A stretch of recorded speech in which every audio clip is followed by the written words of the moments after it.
Hello, coming to Vinod niya. Kerala State India atang local kani.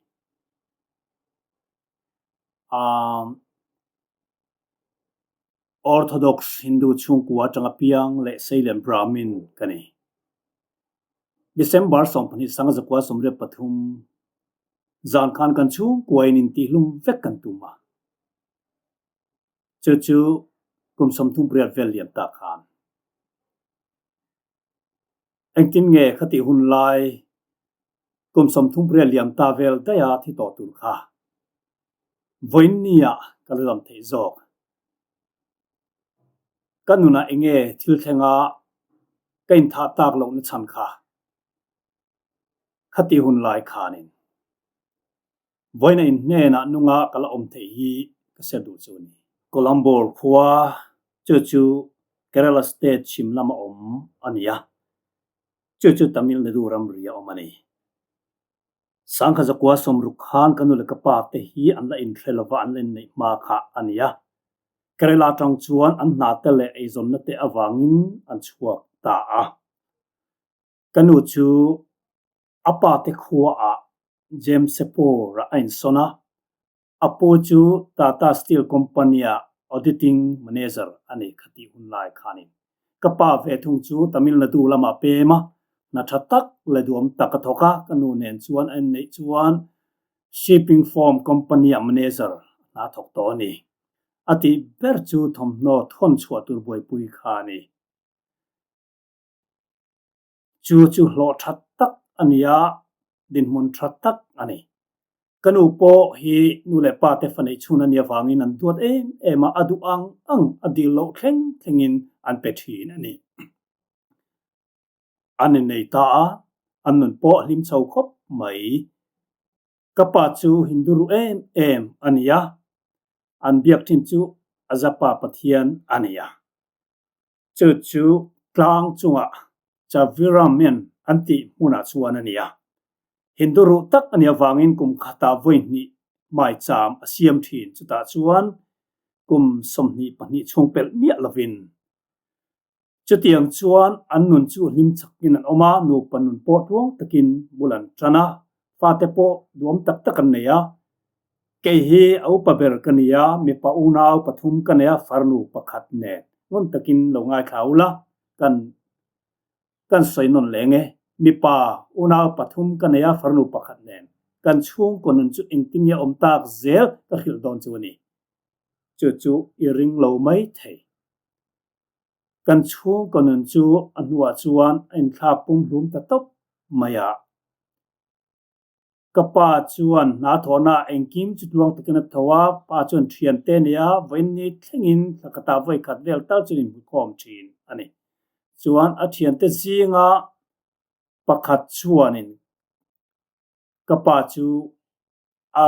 thang chowa a hlo ting cho chu ai chik tatak maya kapa chu voi tam tak po niam tumin ti chiat atum thin ani ma se a thei mai lo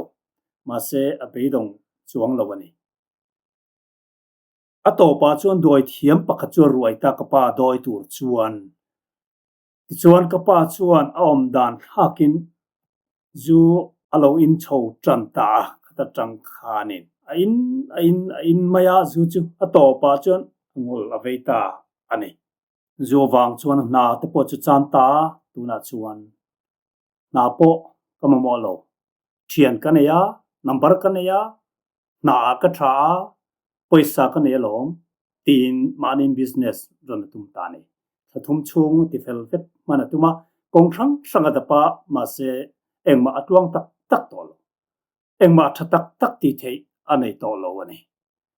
kongthang sang adapa chuan general store ka siam tiang ti ta thil chemai mai thei lo ka zuaranga ka chemai mai lo wang atiani chuan general store chu hongta paisa tam tak senga paisa chu kan nga lu tu una tu achan chu mo kanu hi famal nei chun ania wa apa ten ka hiat dan chuan rang ka chak ke ji khat le chan ve velan pe ni chu iphone tam mai the chu ai tum tam mai the in thatak kan ne ya anh kim kan mà mò chu kan nei vek chuan dor chu kapa chu na hong ta mi pahnih a ruaya dor thatak nei chu tum ve a ma se jing tin poisa a mu masak zani za thum vel chu lain zuin tur chuan a chuak dai thina dor chu a roite pahnih kuta chuan a om ta thina ni chung sarvan te hna chuan tharuk chung chuanin a chan zo ta veka do kan bak eng ma om to lo ki khan lo fai ta vek mai ni chuan ti hian ti le ta na lo tho ve ngai lo ve poisa tam tak ka nei lom kha tu te tanga ka nei sum te chu ka kha ten ei hiao mai tur ni ati vela zuin turin eng ti ka nge ka thong ti bak ngai to lo ti chuan kum khata voi ni en thoi thin ka ti hun lai kha chuan a ho le vathina em vai ka khelo khati lai kha chuan zuan in ngai mi alo kapa chu kan chuang ve em a kanu poina pasal chu ngai sang thin viawani khati hun lai kha chuan kan lim em thina ma se to na chuan temple tanga lo ho vele kong atangin zuaron intana ina lo khen chuan pathian ta na kan ser thin em te chu triral zo veka zu in chuan ti bua em ta ane chuan eng ti ka nge ka pa hi that leng o tin ni tin kan chiar thin ani kan poisa chu zoi na mangrala kan thil nei te po chu a khal tana ka pa chen kan bung ro te chu ada khama a khal ta zeu zewa a then chu da kama poisa la a ma sein kam manei to lo wang chuan ada kham te chu tan thei si lova kum som pahni chung vel chu tiang chuanin a khosa chota ani sangka zakwa som sri pakat khan kanu ne nen ne yania sangka zakwa som riat pani riat thum vela chon mo eng ma anei to lo chan vek ani eng ma chan kan nei to lo choi tur po kan nei lo wa in ring lo mai thei ti shat pakhat le ke kor pakhat chia kanaya tawal pakhat ne kanuin alo su pal vai phei chon a pho hlanin kum sri mi vel kania som sri pani apiang ka kania saruakin kalau ngak top mai thin ni ekin pakhat chia kan nei boka kanu chuan shomati em maya mi an local hian e pa chu solaya son amu tentia in pa chu solaya son amu aron ti thina kanu chuan a vazonga a kai thowarek so daron phur ho thina ni amutira jing kalo har chuan lo chuak man thin zu in turin kan chung kan ei tur te chu engtinge kan ti ta kang kanu engtin tinamo zonga amu sam thi hei hian kanu chu rồi soin ka pa huat na anei tirta a huwa hot em tani antunu nei chun chung kwa anom dan te an hu chuan kanu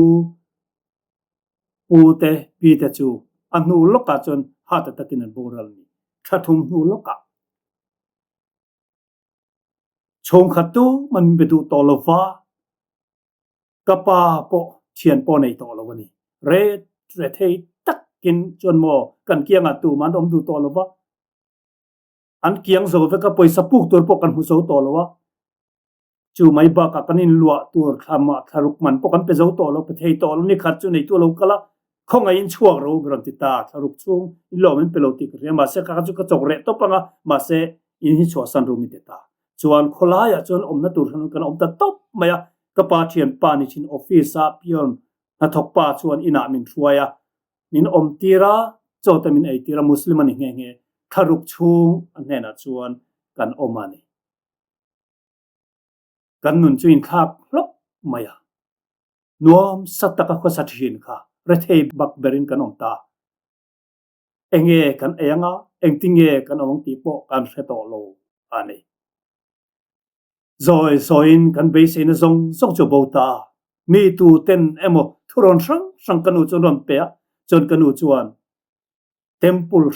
sanga kala puithiam sanga bekuala serle sang in thoina an soe piang chu ti zela ma se unaw te u eng ma om chuang silo กัวนี่กัวทุมกุมขาตางไม้จามอาเซียมนะกัลทินนะคะก็สวยขโมในอังทิลเตเกงินปะเทียนเบียกนานอาหารทินค่ะจุติรัวจวนตุยบอตลอาเกงเตลบกทรีนะอินจังอินเทมปุละอินการาจวนตุยจูอินทรีนะอโลฮอนกงะตุยจูอินเลทรีนะขติลายากันเบสเซนะจงส่งขจูเอ็งมาอันนี้ตัวเราบูเวกไม่นี่กันเบสเซงเราบูไฟเวกชวนกันชวนนาโฮเตนาซเรสกุละอ่ะมัวนูปังเตอซิรตีระข้าขตาเซงซาเลียหลอนี่เรียดขัดเรียนนี่เรียดทุ่มเวลไลคานกับป้าจุกเงอมโปกันเขโลมาเซหลอลาคุณเวลอมเชียโลหัวกันจูวัวอเบงาอสอยสาอโลเกมเตจุลักสกัดลามโบได้ทีอันนี้ขัดตินไม่จุดเดียงจนอติเจียมายาเฮงเตฟังเห็นกันส่วนกับป้าจุฮอสวอลเดวะอโหเตียลเตียละหัวนั่นจูท่าตุ่มนะเฮียอันนี้โชว์ผาตาอันนี้ขติลายคานกันนาวมีป่าเทปันนี้กันจานอันนี้ส่วนกันนาวเทจูอันกันนาวสอกจูถ้าสอมมีอันนี้ยะประคัดจูกลุ่มสอมมีเตียงคานอาทินี้สังกัดกวนสมเด็จปัญญาชวนถ้าสอมมีจูตุยชีวางเนี่ยที่ยะกันเรียดอันนี้ตุยชีเหล่าลันชวนจูลวกเลยก็ทะเลวันนี้ยะ private hospital อ่ะเป็นอันกอลพาเวบกซีลวะसरकार दम दो ina chon kalpuya an en kola ni som pruk som pasri chungvel thi sen tam tak buriat bur kwa vel pe a chuan lo chuak ta a luak le ko thalo te chu are to a in an lo honi ma sen ni chung chu atra ma sen ni thum tu ka chuan athi tarangot maya private hospital arang kan vakal puya tuisi wanga ni ti antria sarkar hospital la chuan symptom chia antidam thia anat nan tidam thei silo chu chuan kanu chu a khoina se maya puya ti tak seta mi te chuan lo kala kanu chuan fuya an thamwana temple te tloa in thoi le tur tem sele sang te turin an fui ani chuanin kim matia sang ka zakwa somre pathuma chuan kanal ven mana chu tiang buk chon om le ta kum kwa amang zo chia about day ni tak ani a kanu chuan puri le alu sabji te chu aleya kan eya abang khem te om chu kanal chuan ala a kong sira circle team kan ti mai ho chu avapeya chuan avasema alo le chuan aluak ta vak maya ti chuan kanu chuan hospital a chuan kalpue kem som thum vela hla a kar khat velanom nu chuan kanin lua nu anti chuanin in thar kan lua inaw chu vakan te chu vatlor u mintia ti chuan kan vakala kan va ena kan va muwa kanu chuan an en kol trae aluak po a kothalo po atop ta naktu ka emo kan lo chuak theyanga chuan kan lo ho huna chuan if inaw te ho tak chatakin ven kolla kan lo ho huna chuan chatui tak ka chum don chenia mintia lim takin kan ho ni atuk jingdar som pani borvela chuan kanu chu lo ho ta mak kan ti khop mai ron ho dan kha ngatinge kanu chu rekso lo hon le achan chu bus stop le kanin kilometer za zani vel chonia a toilet ku van rekson kal du ngai silo kanu chu lo thlen chuan a chaw lu tuka ni khor helovin om ta a thu ta reng maya kan naw chu rekso chunga chuan abo beta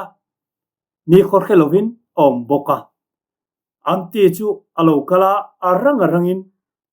tui chu ron la kanu chu arom the thota kanu chu lo harleta kanu ming chu lalitania anti chuan lali engti jeng ani ta kanu chuan kau engti nge katita kang vimala om tolo zinga katui halatia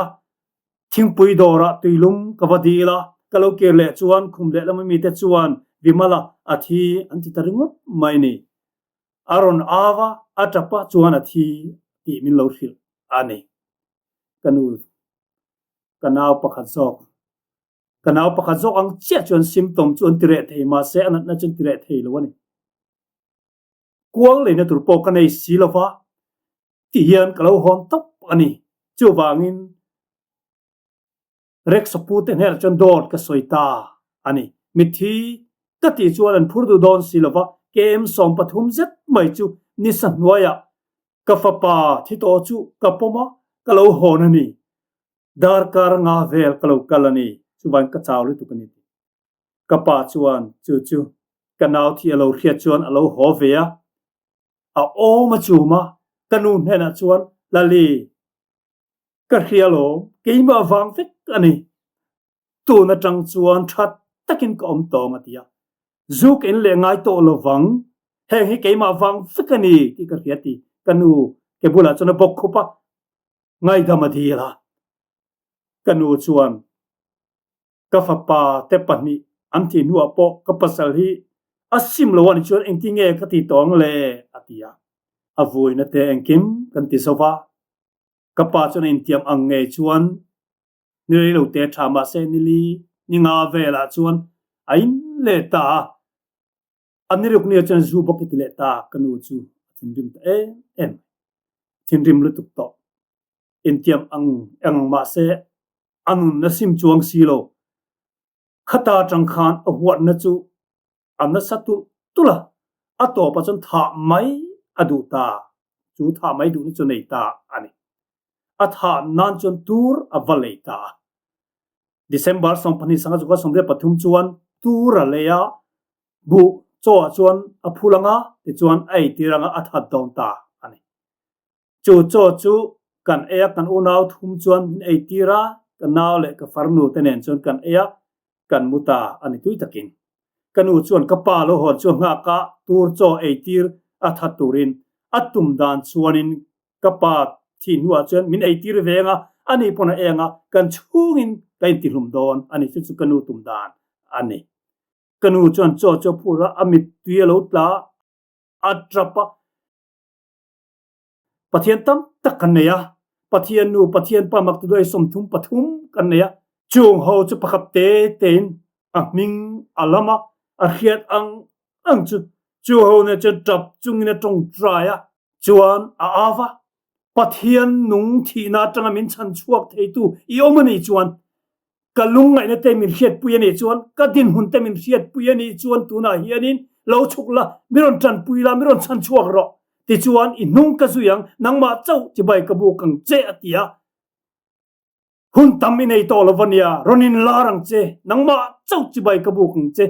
du than tur dang ka nei to lo ironin la lo chuan ti tur dang ka nei to lo pathian nung ini phot chuan tu nen lo chukla miron chan pui ro tin mei che a ang main a rol chuan tap ta roi maya chutia kan ta hum lai chuan thok le khata room chung chu eng na slu tuk chak tak me ron en ta phok maya va na teng eng ding lian tak ma hello enga chu eng kar tang chon o chon kanu chu a mingin aron ko ta ani kan fanu du taklalita ke hi pathian nung zana yau chu kani ka ming chu Isu Krista ani keima chau ka chandam theiche keima lo tu ma cha tuan thi na ta chan chuak theiche anom lo lalita minrin chuam pathian ropui na imuang he lei taksa thi na tang chau nilovin chatuan thi na tang point ka chan chuak ang che minring em lalita aramtia kanu chon makat em maya chon a o chu o ne na chuan engting nge karin thiang che hei o chiak rian sia ka pathian nu ka pathian pa kumrei takalo biak hindu pathian te chumin puitei lo engting nge ka pasal chu iti danglam thiang ti karinang min chan chuak thiang ti karin thiang nun thar min pele ang ti nge karinang chu vele lalpa chon kanu chu akuta chuna ron vuana tempula chuna kalpuita nichina o khan tuna chon in larna ngin amu tirta ane chuan in larna chuan lalpa chuan kanu kuta chuan a fuana biak in kuta chuan a huaita chuta chon ni chi thuman oma har middle lezeng an pathum chuan Yesu chuan a khoya zeng chu local ngala phar chu abol ho tan ti damania chuan middle po chuan lo muta ane pathian chuan kanu hne na voina tang hian Isua isual na phar bol ho zong zong ka ti thiang limang che tui thiang lim chu ichunga ka thiang chenga ilo thiang lim tawng inun na thim na zong song chu ka da bo tawng ati eng chu voina tangin in hu tawanga thim karai om to don lo inun na thim cha tak chu kiang to don ani nak tu jing daruk le som panga in pa alo honga in pan kongron kik vele heng thili mu zong zong hil vek turani chuan robot street ta ishwayanga chuta chuan Christian biak ina chuan valu puiro chuta chuan pastor zebomani da sa omang ani chuan iti tur dang chu alo khinang chetita khamisan khan kanu chuan in lana amun wa chuan tui takin chauka chuan mu zuita atu ka chuan tu emo kong kharon ki kom ta tuni kan kong khar chuan ron ki ka kanu chuan ba hona kapa haloni dar rukle som panga chia chia pathian chuan soyang chia chuan hum taka kapa chu lo ho tirta ani kanu chuan ingtinge ti takle kanu chuan kapa nena chuan athil mu chu asoi feka ma se kapa chuan oi theilo ani kapa chuan kanu chu avua a engthilom zane dongai soile brahmin pakhat kan Christian mi convert ti tu mamo tu nge lo doi a che ma se kanu chuan pathian fin na chuan ya engtin tinamo athlem kruta a te chuan pani chuan road street ta chuan anzukal ta pathian chuan signboard chu akko muwa an balu chia chu pakhat chuan unau pa venkaratnam local role kalong ha reng to che atini kapa chuan makati khop maya aming dik tahan ko ngal thai mai ka kapa chuan nang hi pastor zemamoni das anti chu ni matia onie ati chuan kapa chuan in nui ta vak me o tuna chang ka thiam ta kan nu ne na ne ni lo soi dun to ni mo nang hi ni kan nu hi lo doi a tu chu Christiana ilo convert dai to ni mo kanu pui hi atiani ama mangin ke po mi convert itu mani mo ati nge ani in pan in chuteng chu ka thengai lo wangati chuan pastor chuan unau pa thinrim su la nang hi ka voi khan mu na cheniang bok hian in nu pok voi khan mu na chiani nizana in nu ne na in lar pathian kha ka ne na polun ar lar vea e chan chin zong min khil vek sin chu pathian chuan ka khilang che in pa hian nu pui pani anei tiro inu hi anu pui pani nani anu pui masakha athi nuwa anei ni inu hian fa pasari anei chia tuna paruk en ladama afa masaber cho thia no teni lain adam paruka chuan mi pa pani le me che pali nang hi no pang berini kapa chunui le tafak vak me heng zong sai kan nu pon ria lo hil vek to cheni atiani chuan pastor chuan lola zolo ona pa thil pakhat dang ka khil leng che pani zok le i hemayang inu pui poina khiat lo ka khil don cheni ti heng hi keima finna tang ka khiat ni lo pathian ka nen in lara khan chan chua te du wang chen min khilani ati ka pa chu an thil tang ta thian panga zu in ho thwin nei tiro i thian paliten thi vek to an thina ro vek bangin nang po i thin hi aro vek to kha thum vel chia dam na hun thai nei chu adikem chu ka soi chu doctor da soidan niem antia hei inu pui pon la hello adikem ati ka pain chu hi chun makatil tu ka atap ta hom no pang chia ang mana tap ta ni chu pastor ne chun pastor enge khati tu min hil ro le pastor chuan tu na hian edik son zong atang hian ti fili mi tuen ron pan mek tu che thi na lak atang hian chan chua iduen heng song sual na te lakatanga ngai dam ni iduen sual thil ti theina lakatanga chan chua idu tak setem ilo sual to lo nan tu na hian chatuan nun na I duem chatuan nun na nei tur chuan kong khat chia imamo chu I sual te sim hian ya ti chuan inung ne na in lar tu kha chi bai buk ro I sual song ama puang la ti chuan angai da mong chenga ateng fai don chen I dil du pot chuan ikain I suai kalal pa ni tin tan la voine tang hian puang ro ti chuan tiang ai ti chuan una pa pathian zangai na khat mangai na khat pathian chuan khovel main nang ma thang to chea angai dam don chea ati thiang him don chea nun thar ape don che ni ati chu kapa chu tharau chu na ron khoita atap ta tharau pona dong ta mak de main e suwa chu lal le chandam tu apom ta apuang ta ti chuan pastor khil angzel chuanin e suwa chu pathian nung chun wana tanga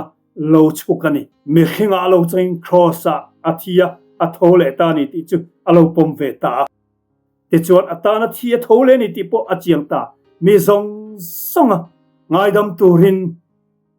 ni thum nia pathian ropui takin mi thi zinga trin akai thole min ti thiang lim turin ti chu alo pom thiam ve ta ani khamini kha December ni som pathum sang kha zakwa somre pathum kum khan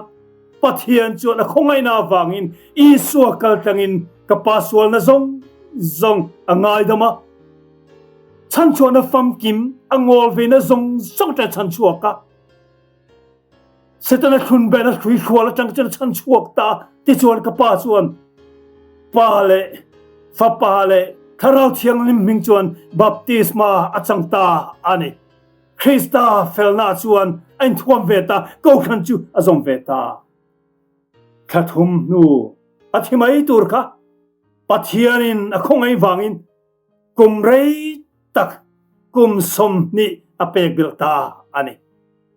chung kum som ni chung chan kapa chan voi khat ma zu in le to ngai lova akhovel thil chin thalo zong chu thi san ta chu mai ba ka apos pa nga chu pe kan ni le ta poisa te chu ama aya tam zok ma chun athok suak le ta ani pathian chuan na sat takin manga pathian tan chuan thu khatua atang veta thu khatua atang veta ama sual thim thu taka chan chuak tu le din thar tu tan chuanin ahun na mangta pathian chuan na sat takin manga ringlo mi te hindu ho zinga chuan ronga bola chung ka som nga lai ai tam zok ma chu kapa ka tangin Christian an lo ni veta ani pathian ronga bol zela anapangai baka Kokhan member za som nga vel en Colin pastor Anita ani Christian te pathian van Ropui milem kan betrina maseng mamintan pui thelo voi khat maroin lar ngai lo kan mangan lai berpoin maseu nau tu iso pathian nung van janga lo chuk tha eng Ropui takanga kanun nena in lar chuan kan chung koin min chan chuak ta ani tharau lam le ti sa tak poin min chan dama chatuan nun namin peta ani